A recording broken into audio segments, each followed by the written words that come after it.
సుధాకర్ ఏదైతే మందకృష్ణ మాదిగకు సంబంధించింది లక్ష డప్పులు 1000 గొంతుకలను ఏదైతే సభ నిర్వహించారో మేము మాదిగ దండోరాకు సంచిన మాదిగ జాతి వాయిస్ను ప్రపంచవ్యాప్తంగా వినిపించదలుచుకున్నాం.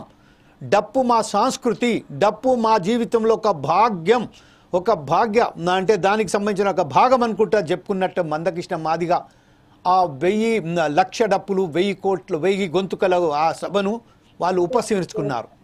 ఆ తర్వాత ఎస్సీ వర్గీకరణకు సంబంధించింది ఏదైతే తెలంగాణ రాష్ట్ర ప్రభుత్వం ఏదైతే దాని మీద చర్యలు తీసుకున్నదో, దాని మీద ఒక ప్రత్యేకమైన దృష్టి సారించిందో, ఈ నేపథ్యంలో మందకృష్ణ మాదిగ రేవంత్ రెడ్డికి ఒక ధన్యవాదంగా ఒక మాట చెప్పుకుంటూ, నాకు అవకాశం ఇవ్వండి, మందకృష్ణ మాదిగ ఎస్సీ వర్గీకరణ గురించి ఎలాంటి చర్యలు తీసుకోవాలి, దాన్ని ఎలా అమలు పరచాలి అనే విషయంపై మనం చర్చిద్దాం, నాకు సమయం కేటాయించండి అని చెప్పడం జరిగింది.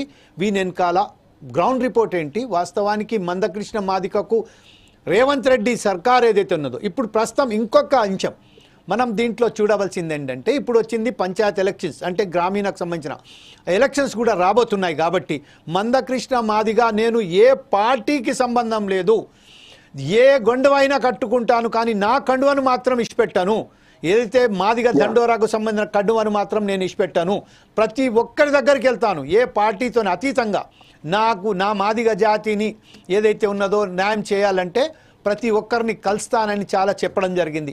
ఈ నేపథ్యంలోనే ప్రస్తుతం ఏదైతే రేవంత్ రెడ్డి అతనికి అనుమతి ఇస్తారని మీరు భావిస్తున్నారా? దీని విషయంపై ఎలాంటి చర్చలు కొనసాగించబోతున్నాయి చెప్పండి. ఎస్ సార్, 2025 ఫిబ్రవరి నుంచి చూసుకుంటే తెలంగాణ రాష్ట్ర వ్యాప్తంగా మందకృష్ణ మాదిగ చేస్తున్న వ్యాఖ్యలు మాత్రం తెలంగాణ రాష్ట్ర వ్యాప్తంగా ఒక చర్చనీయంగా మారని అనుకోవచ్చు. ఎందుకంటే ఎస్సీ వర్గీకరణలో భాగంగా ఎస్సీ మాల, ఎస్టీ మాదిగ వీటిలో ఈ వర్గీకరణ మీద రాష్ట్ర ప్రభుత్వం మీద కొంచెం మందకృష్ణ మాదిగ దూసుకుపోవడంతో రాష్ట్ర ప్రభుత్వం కూడా స్పందించడం జరిగింది. దీనికి కూడా ఎస్సీ వర్గీకరణలో కొన్ని మార్పులు చేయాలని చెప్పి కొన్ని మార్పులు చేయడం జరిగింది. అయితే దీనికి రాష్ట్ర ప్రభుత్వం ఇచ్చిన తర్వాత ఎంఆర్పీఎస్ కు సంబంధించిన జాతీయ నాయకులు మందకృష్ణ మాదిగ కూడా 1,00,000 గొంతులు 1000 డప్పులతోటి మనం ప్రోగ్రాం పెడదామని చెప్పి ఫిబ్రవరి 7వ తేదీన ప్రణాళికలు చేయబడడం జరిగింది. అయితే ఈ 7వ తేదీ నిర్ణయించుకున్న తర్వాత తెలంగాణ రాష్ట్ర వ్యాప్తంగా ఎస్సీ కమ్యూనిటీ సంబంధించిన వాళ్ళందరూ సంతోషంగా ముందుకు వచ్చేసి 1,00,000 గొంతులు 1000 డప్పులతో ముందుకెళ్తాము, ఎస్సీ అంటేనే డప్పులతోటి ముందుకెళ్ళడం మన జీవన సంస్కృతి ముఖ్య భాగమే డప్పు కుట్టడం, అటువంటి దాన్ని బయటి ప్రపంచానికి చూపించే ప్రయత్నం చేద్దాం, మన కమ్యూనిటీని మనం సాధించుకుందాము, ఎస్సీ వర్గీకరణలో మనకు రావాల్సిన రాయితీని మనకు వచ్చిన అవకాశాలను మనం సంపాదించుకుందాం అనే ఉద్దేశంతో మీరు ఒక అడుగు ముందుకెళ్ళడం జరిగింది. అయితే ఈ ఎస్సీ వర్గీకరణలో భాగంగా ఎస్సీ మాల, ఎస్సీ మాదిగ వీరిలో కూడా కొంత వ్యత్యాసాలు రావడంతో దీనిని మందకృష్ణ మాదిగ 7వ తారీఖు నాడు వీళ్ళు ఎక్కడ ప్రోగ్రాం పెట్టుకుందాం అనుకున్నారు, ఈ సభను వాయిదా వేయడం జరిగింది.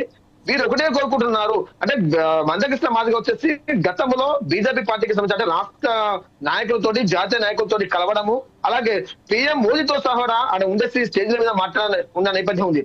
ఈ నేపథ్యంలో రానున్న రోజుల్లో తెలంగాణ రాష్ట్ర వ్యాప్తంగా లోకల్ బాడీ ఎన్నికలు రాబోతున్నాయి, సర్పంచ్ కానీ ఎంపీటీసీ జడ్పీటీసీ ఎన్నికలు ఉన్నాయి. ఈ ఎన్నికలలో మందకృష్ణ మాదిగ కూడా మేము ఏ పార్టీకి మద్దతు పలకము, మేము ఎస్సీ కమిటీ వాళ్ళు ఎవరు ఉన్నామంటే ఎంఆర్టీఎస్ కమిటీ ఎవరు ఉంటామో మేమే నా నల్ల కండవతోటి మా కండవతో ముందుకెళ్తాము, మా జాతిని మేము కాపాడుకోవడం కోసం ఏదైనా చేస్తాము తప్ప ఏ పార్టీకి మద్దతు పలకమంటూ మాత్రం మందకృష్ణ మాదిగ ఒక హాట్ మాట కామెంట్ చేయడం జరిగింది.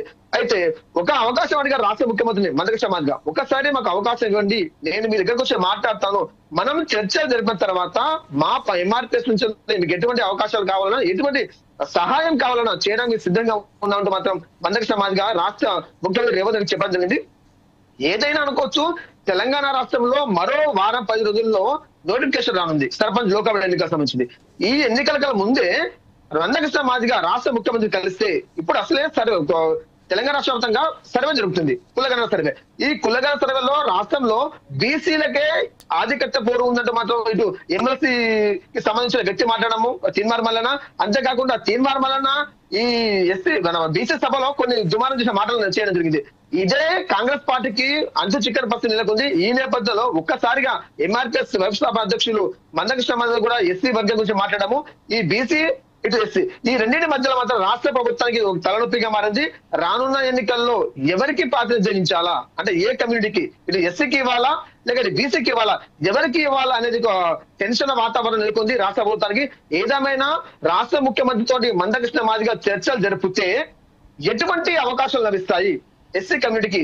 అంటే ఎంఆర్పిఎస్ వాళ్ళు చూసుకుంటే మాత్రం ఎస్సీ కమ్యూనిటీ వాళ్ళు రాష్ట్ర వ్యాప్తంగా రాష్ట్రం చేసిన సర్వేలో భాగంగా 29% ఉందని చెప్పడం జరిగింది. Right. మరి 29% ఎస్సీలు ఉన్న తర్వాత మరి బీసీ వాళ్ళు 43 అంటున్నారు. అంటే వ్యత్యాసం చూసుకుంటే బీసీ వాళ్ళు ఎక్కువ ఉన్నారు కాబట్టి వీరికి అవకాశం కల్పిస్తారా లేకపోతే ఎస్సీ వాళ్ళకు అవకాశం కల్పిస్తారా అని మాత్రం పునరాలోచన ఉండాల్సి వచ్చింది ఇప్పుడు చూస్తున్న పరిస్థితుల్లో.